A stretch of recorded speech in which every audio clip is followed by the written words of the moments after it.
Boa noite, ilustres telespectadores. Aqui estamos com mais um programa, Conhecimentos e Assuntos Relevantes. Vou começar com este programa lendo um poema. O poema é de André Viana. Assim diz: nem toda a ciência pode explicar ou a consciência conceber a tempestade dos seus sentimentos na serenidade manifesta do seu ser. É um delicioso paradoxo. Vendo o infinito nos seus olhos, descortina-se a eternidade, desvenda-se divindade terrestre, apresenta-se divindade celeste. Sua alma é a morada de Deus. Conclui ele, meu amor. O assunto de hoje é uma questão da eternidade. Vamos tratar sobre a eternidade ressaltada aqui neste poema. Voltamos já, não saia daí que é muito bom o programa. Olá, voltamos com conhecimentos e assuntos relevantes. Conosco está o Dr. Glênio Fernando Daniel, o único homem que tem três nomes próprios na Constituição. Ele que é engenheiro mecânico, capitão de mar e guerra, um homem de importância, de cultura extraordinária, faz parte do núcleo duro do nosso programa, né? Eu não sei quanto tempo vai durar, mas faz parte aqui está. E o reverendo Tchaikovsky Roth também, outro que faz parte do núcleo duro. Meus amigos, estou me cercando de amigos de primeira categoria, porque quem sabe no futuro, né, a gente precisa. Glênio, obrigado por ter vindo. Eu que agradeço. Tchaikovsky, bem-vindo também ao nosso meio. Vamos tratar da questão da eternidade. É um negócio meio sério, um assunto meio complicado. Vamos primeiramente para uma visão científica dessa questão da eternidade. Comecemos com o Glênio falando sobre a etimologia da palavra eternidade. A palavra eternidade, de origem latina, ela vem da palavra aeturnus, que é uma derivação de aevum, que significa era ou tempo. O termo costuma ser entendido em três sentidos.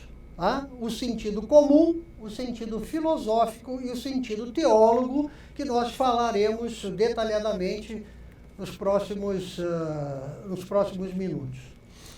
Pois bem, a eternidade é, portanto, algo que a gente cogita, a gente pensa, mas a gente não consegue resolver totalmente, né? Eu até diria que é um assunto considerado bastante complexo e até temido por muitas pessoas.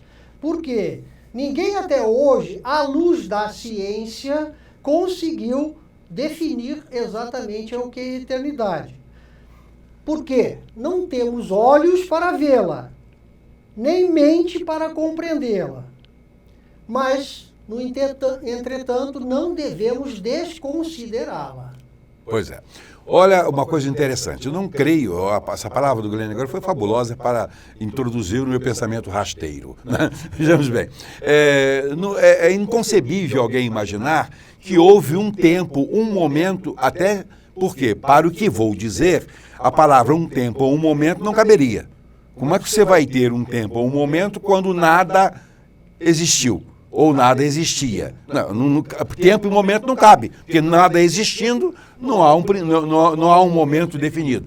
Mas não é admissível que tenha existido um momento ou um tempo, usando inadequadamente essas palavras, por falta de uma palavra melhor, e eu não as tenho, lamento muito. Você pensa que eu tenho? Tem não. Tá? Pois bem, em que nada tem existido, e do nada surgiu esse tudo. Mas esse tudo o quê? Olha, aqui nós estamos num planeta em torno de uma estrela, somos o terceiro planeta em ordem de afastamento de uma estrela que está morrendo. Nós fizemos um programa sobre isso, que ela está em processo de degradação, porque não tem jeito, ela não é uma coisa que queime eternamente, ela vai queimando e vai gastando seu combustível. Essa estrela, que é o nosso Sol, que já é uma estrela velha, já avermelhada, faz parte de uma galáxia chamada Via Láctea. Demos esse nome para ela, não sei se é nome de nascença dela, se foram os pais dela, a mãe, que escolheram, mas Via Láctea, ou Caminho do Leite, com mais de 300 milhões de estrelas, num universo com mais de 300 milhões de galáxias, em um universo que, segundo os cientistas que parecem entender da coisa, está em expansão. E tudo isso tenha surgido simplesmente do nada. É inadmissível isso? É, claro que é inadmissível. Não dá para engolir um negócio desse. Então, a eternidade é algo que existe. Saibamos nós, tenhamos condições ou não, de defini-la, certo? De entendê-la profundamente, e nós não temos. Aí eu fico com uma palavra do apóstolo Paulo. Agora eu conheço em parte, mas então conhecerei como também sou conhecido. Vai chegar um dia que eu vou saber tudo de cor, mas não adianta nada, né? Eu já estarei fora daqui, numa outra dimensão, né, Glênio? Então vamos lá, voltando ao Glênio, eu e Tchaikovsky. Em termos existenciais absolutos, ou seja, dentro desse terreno da eternidade, vamos abordar aquilo que cabe na cabeça das pessoas, que as pessoas todas consideram em relação a tudo que é a existência de princípio, meio e fim. Princípio, meio e fim é concebível em termos em face de uma eternidade inevitável? Não. Não é, né? Não é. Então, fica bastante difícil de explicar para nós essa existência da eternidade, porque são conceitos que a mente humana tem dificuldade de fixar, porque somos limitados e, vamos dizer assim, também materialistas, entendeu? Então... talvez aí esteja o maior problema, né? Talvez seja, porque nós tivemos uma criação judaico-cristã bastante calcada no imediatismo e bastante calcada no poder, no dinheiro e nas coisas materiais. Então, essa preocupação com a eternidade sempre fica mais para quem é ligado a religiões... Mais para segundo plano, né? Mais para um segundo plano. Mas mesmo dentro desse eixo judaico-cristão, a questão da eternidade é colocada em primeiro plano, não é, Tchaikovsky? Perfeitamente. A gente sempre pensa eternidade, que é essa matéria, esta palavra difícil de ser conceituada, mas a gente sempre pensa eternidade depois de Deus. Porque se a eternidade é difícil de ser explicada, a Bíblia diz que Deus criou a eternidade. Jesus Cristo é o Pai dela. Aí você imagina que força suprema, que força é esta, que a eternidade está nas mãos dele. E como a mente humana pode decifrar isso? Não tem chance. E não tem como escapar disso. Não tem como escapar disso, porque aí nós estamos vendo. Estamos num universo que cientificamente não tem como... Ninguém tem como comprovar a sua existência a partir do nada. Como vir a ser a partir do não ser? Pois é. Olha que frase bonitinha. Sai coisa boa daqui também, né? Como vir a ser a partir do não ser? Não há possibilidade. Até aqueles que não creem em Deus, eles têm que admitir a aceidade, né? Que o universo existe por si mesmo. Mas não explica essa idade agora não, que sempre daqui a pouco mais. Não. Mas ele existe por si mesmo como? Aí você transforma o universo no próprio Deus, né? Só que é impessoal, né? Eles acreditam na energia anterior a tudo que existe. E que é uma complicação, como o que é impessoal pode gerar o pessoal. Né? Isso que está aqui agora, nós somos 3 pessoas pensando sobre essas coisas, pensando sobre aquilo que não é pessoal e que nos criou. Para aí, isso aqui, se você não quer enlouquecer, é melhor você desligar a televisão. Mas segura aí, porque a gente vai caprichar para você não enlouquecer, pelo menos hoje, nesta noite, certo? Tá? Então, a existência de mundos, existem ramos filosóficos e religiosos e pessoal de nova era, caminhos por aí os mais desinteressantes, porque eu não me interesso positivamente por isso, que existem mundos, universos paralelos, né? Universos paralelos, etc, etc. Eu acho até que há realmente um universo paralelo. A dimensão espiritual, né, Tchaikovsky, não é a mesma dimensão material, certo? A metafísica, que vai além da matéria. E vamos falar sobre a metafísica e a física. Nós estamos inseridos no mundo físico, mas existe um mundo metafísico. Claro. Certo? A própria nossa existência, a nossa compreensão, a nossa inteligência que nos permite a pensar sobre isso, já prova a existência da coisa. Porque nenhuma mente consegue imaginar aquilo que é impossível de ser produzido ou existir. A mente só consegue imaginar Alguém inventou o avião, primeiro ele concebeu uma ideia para depois executar. Alguém inventou o submarino, alguém concebeu uma ideia para depois executar. Não existe ideia que não possa ser execuível. Essa é a minha teoria. Pode nem ser verdade, mas que é bonitinha é. É uma verdade platônica até, né? Assim é que a humanidade foi fazendo as coisas. Chegou aonde estamos hoje. Primeiramente imaginando, teorizando. Botando na prancheta e produzindo esse conhecimento. Entendeu? O próprio pensamento é metafísico, não é material. Lógico, ele é metafísico. Né? Com que instrumentos nós pensamos? Nós pensamos principalmente com a capacidade endógena que temos, né? E essa capacidade é alimentada pelo conhecimento, pelas informações. Mas não são as informações digamos assim, as que dão início ao pensamento. Não, é o pensamento que se abebera, que busca, que se instrumentaliza da informação para produzir uma outra coisa. Sim. Né? Não é? Muito bem colocado. Está vendo só? Isso aqui ainda vai dar um prêmio Nobel de alguma coisa. Glênio, a temporalidade em relação à eternidade, o que você tem a dizer? Sobre a temporalidade, eu teria que voltar aonde eu interrompi anteriormente, de que a eternidade ela é vista em três tópicos, sendo o sentido comum, que seria uma eternidade perpétua, uma eternidade imortal e infinita. Isso é no sentido comum. Ou seja, esses sinônimos que eu citei explicariam a eternidade de uma maneira comum, de uma maneira mais simples. Agora, no sentido filosófico, é a atemporalidade. Ou seja, algo que não pode ser medido pelo tempo, pois o transcende. Ele vai além do tempo. Essa é a definição filosófica entendida e divulgada pelos filósofos que têm muito mais conhecimento e estudam. Acho que tem mais espontaneidade para pensar. Se aplicam mais ao pensamento, não é? Se aplicam mais. Se dedicam mais.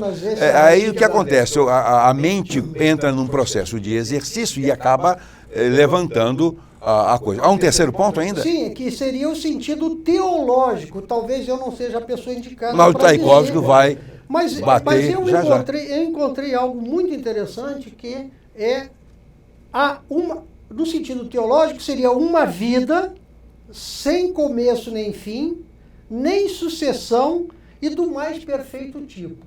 Isso seria o sentido teológico que eu encontrei sobre a eternidade. Que é eterno. Voltamos já, o programa está ficando bom, mas vai sair todo mundo vivo daqui. Fica sentadinho aí que vamos retornar já.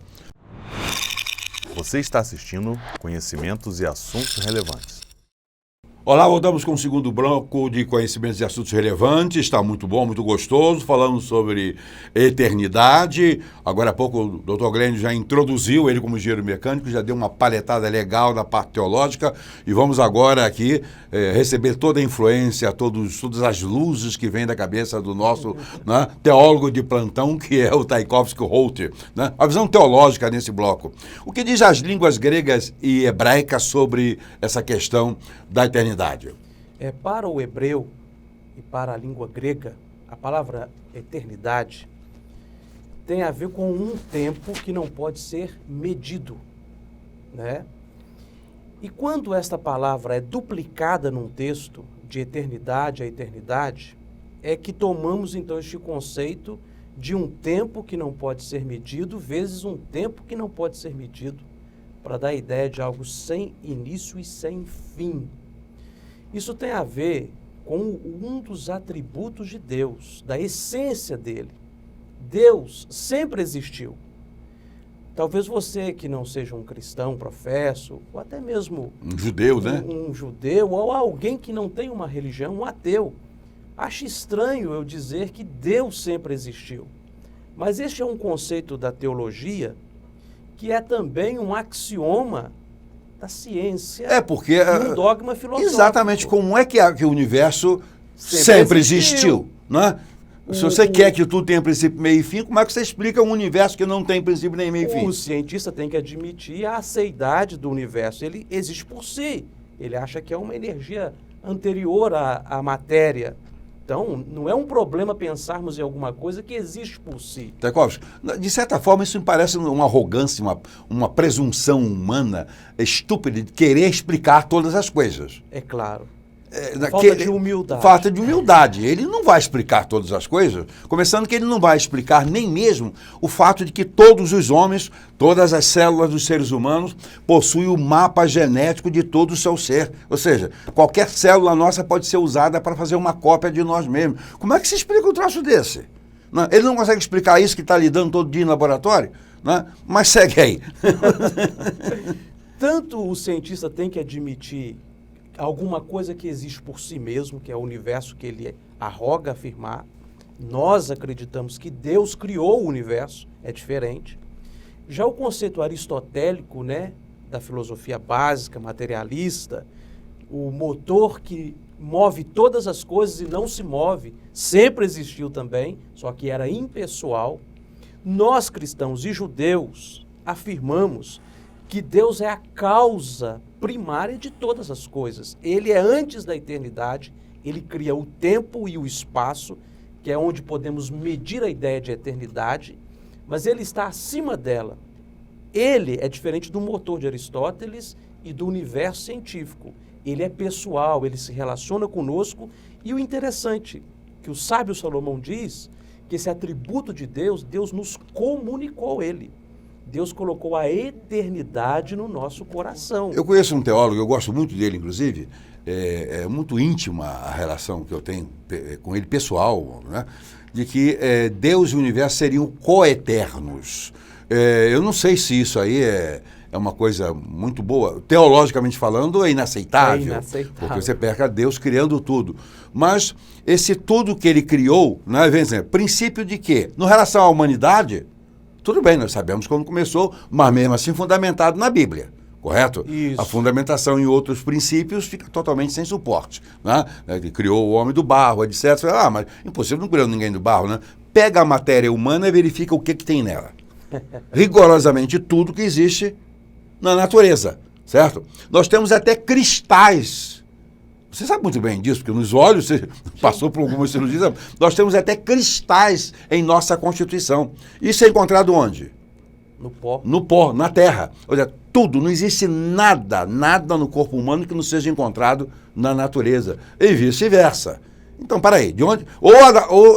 Imaginemos então, será que essa terra foi construída de um volume enorme de seres humanos que foram colhidos no universo? Porque se tudo que existe lá tem aqui, claro que não foi, né? Porque não faz sentido. Deixa eu pegar um gancho aqui no que o Tchaikovsky falou, que eu lembrei, que eu acho que se encaixa dentro do contexto.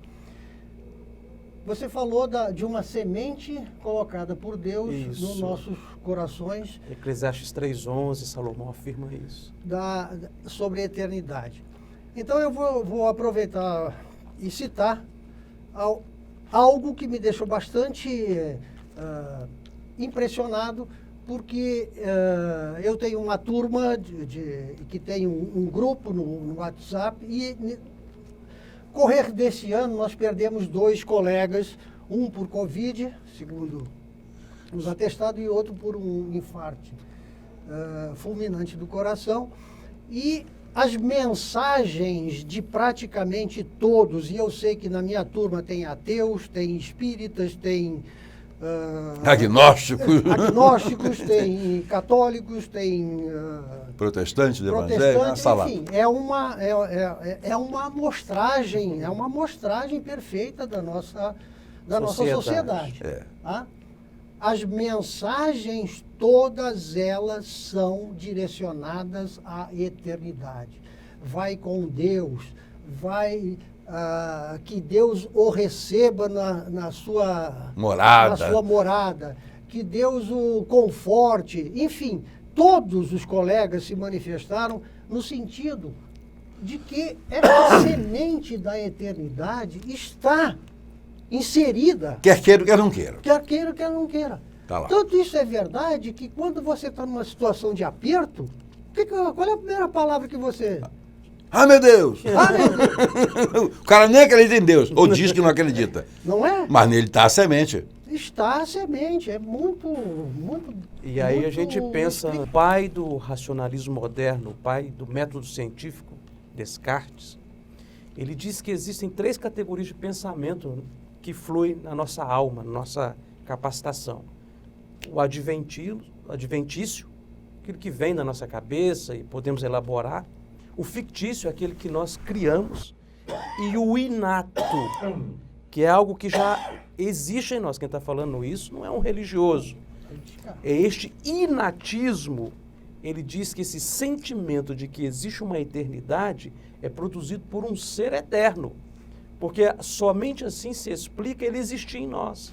Como o senhor está dizendo, independente da crença, da religião, do conceito filosófico da pessoa, ele tem um sensus divinitatis, o senso de que alguma coisa eterna Pois é, existe. isso vem, o que eu falei agora há pouco, acho que no outro bloco, de que não dá para você pensar em alguma coisa que não seja possível. Não dá para pensar É isso em eternidade mesmo. se não existir a eternidade. Essa palavra, essa preocupação, esse sentido de eternidade não existiria no homem se ela não existisse.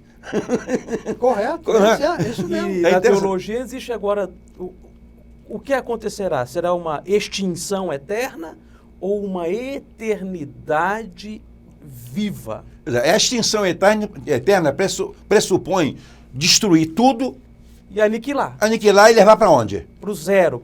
Mas como Pro é que mas não extermínio. existe o zero nessas coisas? Não existe o zero, né? A seidade de Deus, o que é isso? A palavra aceidade é que existe per si, né? Existe por si só, autoexistência. Só Deus possui esse atributo.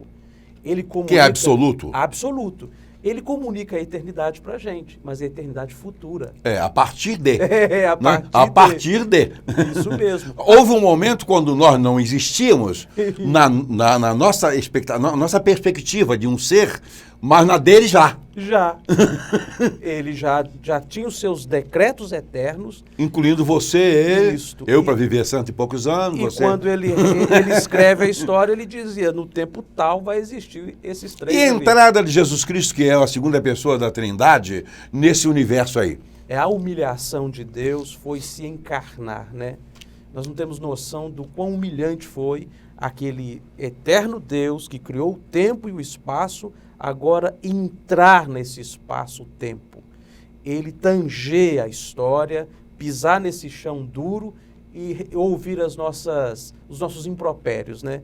Cristo Jesus se assume num corpo que definha, sente dor, sente fome. Após a glorificação da ressurreição dele, isso muda. Mas Deus entra no tempo e no espaço para salvar pessoas que estão dentro do tempo e do espaço. É aquilo que o senhor disse no início. Isso é um mistério, né? Um mistério tremendo. Não dá para entender muito bem isto. A glória de Deus sendo encarnada. Mas mostra o Cristo, o Logos eterno, assumindo aí uma posição de humilhação para nos salvar. Tarkov, são essas coisas que a gente aceita, compreende pela fé. Olha o que eu falei, não só aceita, mas a gente compreende também pela fé. Você vai dizer assim, mas fé é um negócio, é uma coisa de abstrata. Eu digo, não é abstrata não, a fé é o firme fundamento das coisas que se espera e a prova daquilo que a gente não vê. Até um bandido tem fé que ele vai sair, vai assaltar, vai se dar muito bem, se ferra, mas ele tá. O exercício da fé é uma coisa que acontece com todo mundo em todo tempo. Inata. É inato Até também. o descrente tem fé. Tem. Ele tem fé que aquilo não existe. Que não existe. É muita fé. O cara, para ser ateu, eu acho que ele tem que ter muito mais convicção do que um crente, um religioso. Eu digo crente naquele que crê, não importa o credo. Ele tem que ter muito mais. Para o cara ter convicção de que nada existe, que não existe Deus, etc., tem que ser a genialidade da capacidade de não crer. Tem que ter muita fé num negócio que todas as provas contribuem para o contrário. Verdade. Né? Todas as provas. Deus colocou a eternidade no coração do homem. Essa eternidade é exatamente colocar o carimbo dele, né? Isto é a semente da religião, é a imagem de Deus em nós, né? Só nós temos esse senso. O animal ele não tem essa consciência de si mesmo e nem consciência do outro, como nós temos. Ele não Isso é tem uma nem coisa da consciência alma existencial, em né? nós. Não. Ele não sabe por que existe, para Isto que é a existe. imagem de Deus em nós. Só os homens possuem isto. Veja bem, esse bloco, não estou tratando a questão teológica, não, mas está querendo me envolver, está querendo fazer com que eu creia nisso. Não, não. Só querendo que você olhe, que você pense em alguma coisa que transcende, que ultrapasse a sua existência material, que exceda esse universo físico em que estamos inseridos e achamos que tudo se resume a princípio, meio e fim e acabou. Já ouvi até de pastor dizer assim, morreu, acabou tudo. Eu digo, puxa, acabou tudo como? Que você não consegue destruir nem uma formiga? Você pisa na formiga, matou, o material dela fica todo ali. Vai virar adubo, vai virar o que, eu não sei. Voltamos já já com o terceiro bloco e está muito bom. Fica aí. Você está assistindo Conhecimentos e Assuntos Relevantes. Olá, telespectadores, voltamos agora com o terceiro bloco de conhecimentos e assuntos relevantes. Estou falando bem rápido porque tem muito conteúdo. Vamos agora para uma visão filosófica dessa questão da eternidade. Eu começo com Platão. Platão, na verdade, não era nem o nome dele, né? Ele é conhecido como Platão, que é o homem dos omoplatas largos, né? Costas largas, né? Isso aí que é engraçado, essa é a origem da palavra Platão.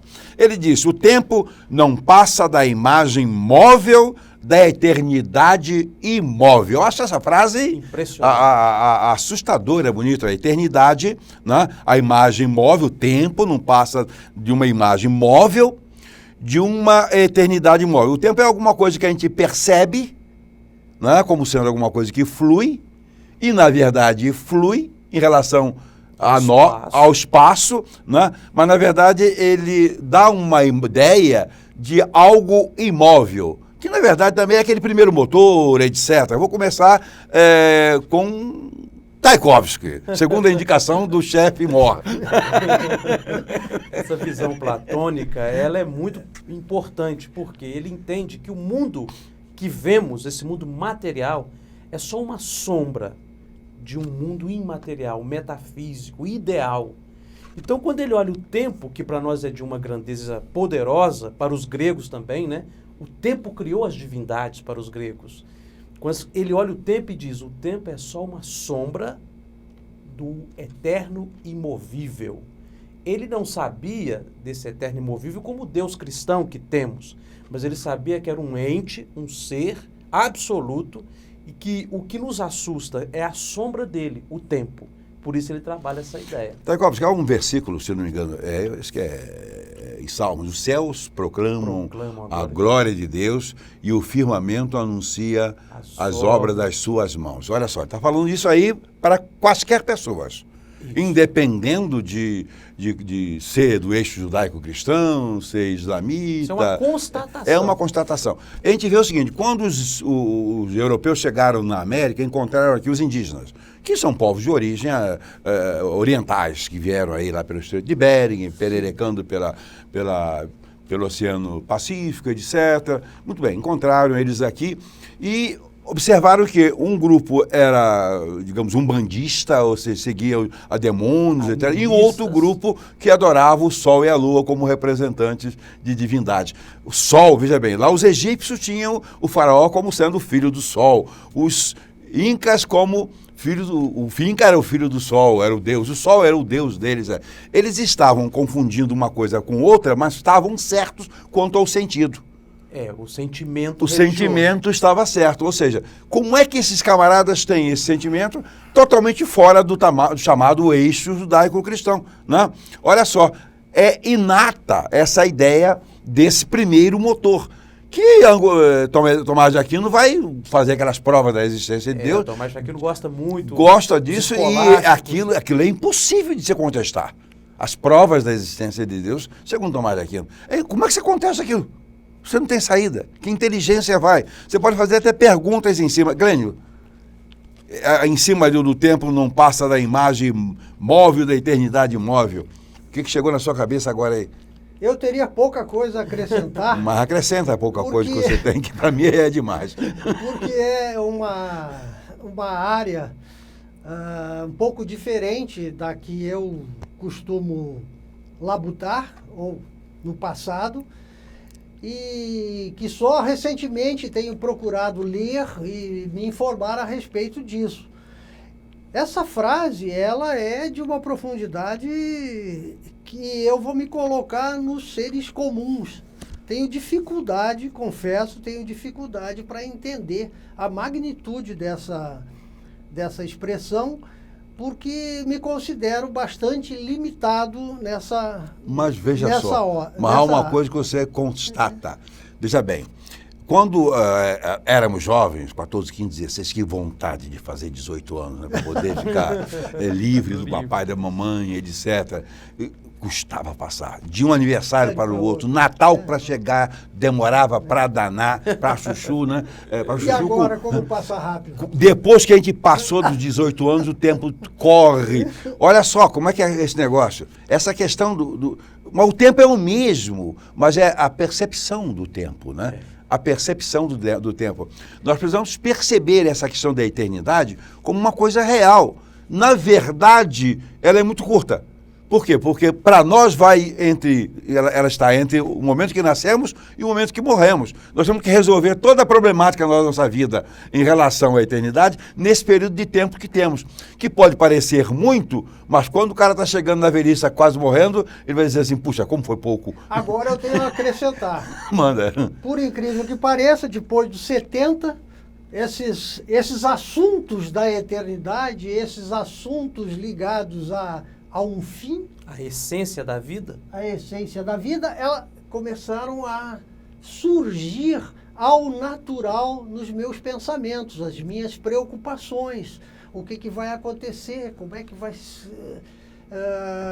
finalizar tudo isso. Ou seja, aqueles que começam a chegar à idade um pouco mais avançada, certamente terão nos seus pensamentos esse aflorar da eternidade e da preocupação com o que virá após a morte. Sócrates disse o seguinte, é ilógico que a alma, o espírito, no sentido dele humano, seja finita, né? Tchaikovsky. Pois é, aí existem dois grupos, os que trabalham a extinção de tudo, o materialista, né? Morreu, acabou. E tem o grupo religioso que diz, não, haverá uma eternidade consciente. Mas sem cortar, não quero cortar, mas acortando, né? Você vai continuar. Há também um grupo religioso que diz que no final Deus vai destruir, vai dizimar, acabar com os perdidos, porque Deus é muito bom para não deixar que essas pessoas fiquem no sofrimento eterno. A né? chamada aniquilação total. Aniquilação dos... Aí eu me lembro de Anselmo de Cantuária, na Idade Média, dizendo que aquele a quem ofendemos é eterno. Então é uma ofensa eterna. Se esta ofensa não for perdoada... Vai exigir... um pagamento eterno. Porque enquanto o ofendido viver, ele vai cobrar. A ofensa existe. Isso existe. Por isto o inferno é eterno. Por isso a existência consciente é eterna. Porque nós ofendemos um ser eterno. Graças a Jesus Cristo, fomos perdoados. Então nos é conferido não uma morte eterna, mas uma vida eterna. É interessante que isso aí, a Bíblia diz que Jesus Cristo foi crucificado antes da fundação do mundo. Havia né? um decreto. Seja, o decreto, o ato, quer dizer, o ato moral, ele ocorreu na eternidade, né? Judicioso colocou lá. A execução material, diríamos assim, ocorreu nesse tempo que conhecemos, né? Lá no período de mais ou menos 30, 33 muito anos. Bonito isso, né? Isso é muito bonito e é transcendente, né? Isso aí interveio. Isso merece meditação, merece cuidado, merece preocupação de nossa parte. Porque uma coisa é os decretos, o senhor definiu brilhantemente. Deus decretou na eternidade. Eu não sabia que tem definido brilhantemente. Foi mesmo. Deus decretou na eternidade que coisas se realizassem no tempo. E esse tempo faz parte da eternidade. Você não tem como tirar o quê de onde. Não tem, né? Para alguns filósofos gregos, a eternidade pertence ao uno. Não tem jeito. esse uno continua sendo aquele primeiro motor, né? E o tempo, a alma do mundo, né? Eu acho interessante que aqueles filósofos, eles encontravam palavras magníficas, mas eles encontravam palavras magníficas dentro de uma língua igualmente extraordinária, que era a língua grega. Filosófica. Tremenda, uma língua mais rica do mundo, que você consegue dizer em grego coisa que você não consegue dizer em nenhuma outra língua. É mesmo? É. O grego é bem definido. A análise sintática do grego é uma coisa fabulosa. Ele diz coisas que você não consegue dizer em nenhuma outra língua. E na língua portuguesa, camarada, que é uma língua das neolatinas, uma das mais sofisticadas, português, francês, né? O italiano, o espanhol já meio bruto e por aí fora, né? Não consegue dizer. E eu lecionei grego 7 anos, 5 anos na faculdade teológica e depois mais 2 anos em curso de EAD e de teologia. Então eu conheço um pouquinho, dá para me virar. E para Agostinho, a eternidade pertence ao ser de Deus, que é a mesma coisa. E a unicidade do seu ser repousa na eternidade. Olha que bonitinho, Tchaikovsky. É verdade. Né? Deus criou a nossa alma para Ele e a nossa alma só pode repousar se voltar para Ele. Nós temos um propósito e nós só encontramos o sossego se as nossas almas reencontrarem o propósito. Essa é a ideia de Agostinho. Ele ainda diz, a ideia de tempo está, esta será transitória, como é transitória a alma humana, que retornará para o Criador, que você acabou de falar, ao final dessa vida consciente dos seus erros. Ou seja, a vida, se não forem dirimidos, ou seja, limpados, remidos os pensamentos e os atos, permanece tudo aquilo eternamente. E olha que profundo. Porque aquilo que nós deveríamos pagar a eternidade no inferno, Cristo durante 3 horas, aquela eternidade de punição, ele assumiu sobre ele. Em 3 horas, Cristo sofreu a eternidade. O que um homem passaria a eternidade sofrendo, em 3 horas ele sofreu. Mas não só por um homem, mas por todos os seus. É impressionante. A agonia do Cordeiro não pode ser imaginada. Agostinho faz uma proposta. O que fazia o Criador antes da criação? Tá, você que é fera nisso aí. Os escolásticos faziam muito essas perguntas, né? E disseram que, certa vez, Agostinho respondeu que Deus estava preparando o inferno para os curiosos, né? Mas isso deve ser uma fábula. Acho que ele não disse isso, não. Aí vem... Os escolásticos são muito depois de Agostinho. Se Deus é o Criador, como ele criou? Criou com a palavra, né? A palavra, que é o ato, é o poder. O verbo, né? Que é o sentido das coisas. Aí vem mais. Então a criação seria posterior à sua existência. Se Deus, porventura, tivesse feito algo antes, ele estaria submetido à ordem do tempo e seria temporal. Claro que não é assim, né? Ele criou na eternidade, poder na eternidade, ele é eterno.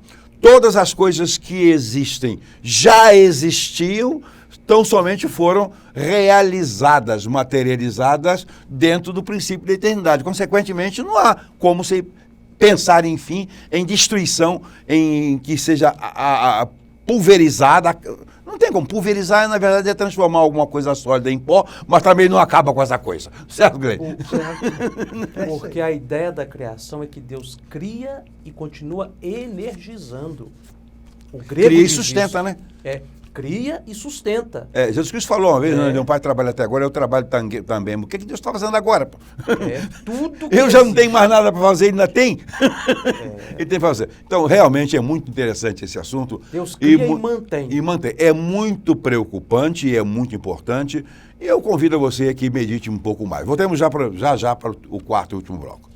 Você está assistindo Conhecimentos e Assuntos Relevantes. Voltamos para o último bloco com conhecimentos e assuntos relevantes, falando da eternidade, né?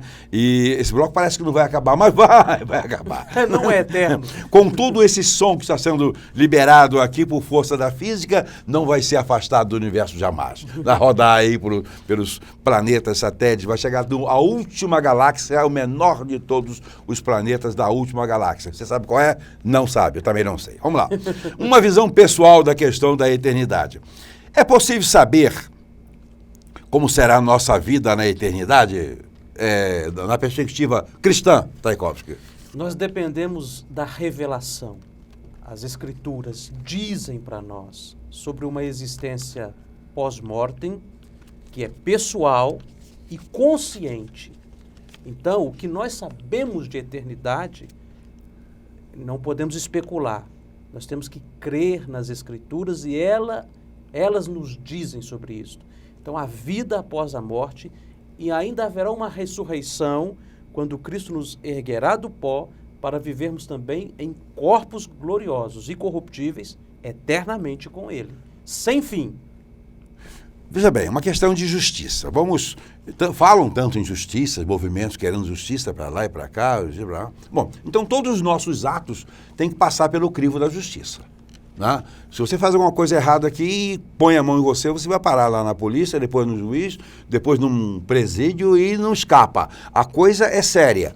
E é verdadeiramente injusto que alguém não pague pelos seus atos. Nós não aceitamos isso. Ficamos indignados quando alguém faz o que faz, rouba como rouba e pinta como pinta e não dá nada para eles. Nós achamos que não deu nada nessa dimensão da nossa existência material, mas não tem como escapar da justiça. Esse é um princípio, né? Se eu der um soco aqui nessa parede, no lado de cá, a parede lá do estúdio de Nova York, onde nós estamos gravando, se eu der um soco, a força que eu empreender nessa parede, ela vai fazer o mesmo na minha mão. Esse é um princípio de... É só, ação e reação corresponde exatamente à mesma medida. Não tem como dar um soco numa parede de concreto, essa aí é até meio oca, porque o americano gosta de fazer essas coisas assim. Né? Mas se eu der numa parede de concreto, não tem jeito, eu não vou encontrar ali uma almofada, vou encontrar ali uma parede de concreto que vai me receber com a mesma intensidade. Né? Pois bem, consequentemente, essa questão de justiça estabelece um fim diferenciado. Graças a Deus. Graças a Deus. Imaginemos um Hitler, um déspota, em toda a sua malignidade, não ser julgado num tribunal justo e santo. Ele fugiu desse tribunal terreno, mas não fugiu e não foge, e ninguém foge do outro. Os materialistas que acreditam na extinção de tudo e no findar da vida, eles estão dizendo que um homem como esses Mao Tse-tung, Hitler, Lenin, passaram ilesos. Desapercebidos, foram absolvidos pelo fim. Né? Porque essa questão... bastante... Precisamos ponderar isso. Não, porque... inadmissível. É inadmissível que o cara não padeça alguma coisa por... Ter pagar nada... Então seria um prêmio, seria morrer... Um bandido morrer seria para ele um prêmio. Ele faz todo tipo de mistério, estupro, etc. No final, ele morre e acaba. Puxa, ele foi premiado. Né? Foi premiado. Se deliciou com todo tipo de porcaria, com todo tipo de sexo e tudo mais. E no final, esse princípio de justiça, ainda que você não queira crer em Deus, isso é um problema seu. Ainda que você não queira, é absolutamente incongruente. Nós não aceitamos por natureza. Não aceitamos, por natureza. Pensar um Hitler que nunca vai pagar por aquilo. Como não? O nosso instinto de criação não aceita um assinte desse. Tá. Aí vem bem, a questão da matéria e da antimatéria. Jesus Cristo ocupou as duas situações, ele ocupa as duas. A primeira numa dimensão em que ele veio. Né? No momento que ele morreu, ele estava na cruz, um dos ladrões que lá estava, condenado justamente, ele chegou à conclusão, não sou eu que estou chegando, eu acho também, mas a verdade é que ele chegou à conclusão certa, e pediu help, né, a Jesus, e falou, olha, hoje mesmo estarás comigo no paraíso. Os dois morreram, os dois foram para o paraíso, a menos que Jesus Cristo seja mentiroso, ele não é. 3 dias depois Jesus Cristo ressuscitou, se encontrou com as mulheres no jardim, disse, não me toques, porque ainda não estive com o meu pai. Ou seja, eles estavam os dois no paraíso, possivelmente outros, Isaac, Abraão, Jacó, eu não sei falando sobre o quê, mas estavam lá. E Jesus Cristo, só depois que ele foi a estar com o Pai, depois que ressurgiu. Ele saiu da matéria para a antimatéria. Com a ressurreição, ele passava por parede, sumia daqui, aparecia a 30, 40 quilômetros depois, etc, porque ele passou a forma da antimatéria. A antimatéria não é uma coisa da ficção, a antimatéria é uma descoberta da ciência, certo, Guilherme? Sim, é isso aí. É a separação dos elementos da matéria individualizado, cada uma de per si, formando a A antimatéria. antimatéria, ou seja, se você pega os elementos constitutivos básicos de um átomo, prótons, elétrons e nêutrons, quando você os localiza na antimatéria e os une, ele causa uma explosão, porque ele não consegue se conceber na dimensão material. Né? Então, veja bem, o próprio pensamento é uma coisa antimaterial. Né? Se chega ao infinito, como eu consigo pensar na existência de uma última galáxia sem poder tê-la nas mãos, nem mesmo num telescópio? Mas eu penso e sei que existe. Né? Como é que eu posso pensar na existência do amor se é alguma coisa que não se consegue materializar? Se consegue apenas ver o resultado mas não consegue saber o que... A própria eternidade, nós não conseguimos ver. Bom, mas ela está aí. Nós existimos. E ela nos atropela, né? E Lavoisier não mentiu. Lavoisier é um cara incontestável, inconteste. Tudo né? se transforma. Mas não se perde nada, né? Então, a antimatéria, fora do tempo, né? Os seres espirituais, o espírito é um ser imaterial. Imaterial. Jesus Cristo comeu, andou, mostrou para os discípulos os sinais dos cravos. A encarnação foi definitiva. Definitiva, né? Mas não na forma de matéria, mas de antimatéria. Não é como os docéticos do primeiro século disseram, porque eles acreditavam que a matéria era má. E aí eles falaram assim, não, Cristo aparentemente se tornou homem. Não, então, ele verdadeira homem, para morrer pelos homens, né? Mas sem deixar de ser Deus. Então, o Logos nele enche o universo. O Espírito Divino nele enche o universo. Por isso que ao mesmo tempo ele pode estar ali no sepulcro com as mulheres, mas o Espírito dele no paraíso com os anjos e todos. Ele é onipresente, né? Ele não deixou no seu espírito de ser onipresente. Agora, veja bem. Mas no seu material, no seu corpo, ele tem os limites do corpo. E como que seria o nosso corpo na eternidade? Pois é aí que eu quero falar. Independendo do credo e até do cruz credo, para que tem gente que não é partidário do cruz credo, a existência, quer dizer, continuar existindo será inequivocamente através da antimatéria. Quer o camarada seja um salvo, um redimido com Deus, com Cristo, ou quer seja um perdido. Ele terá um corpo de qualquer maneira constituído de antimatéria.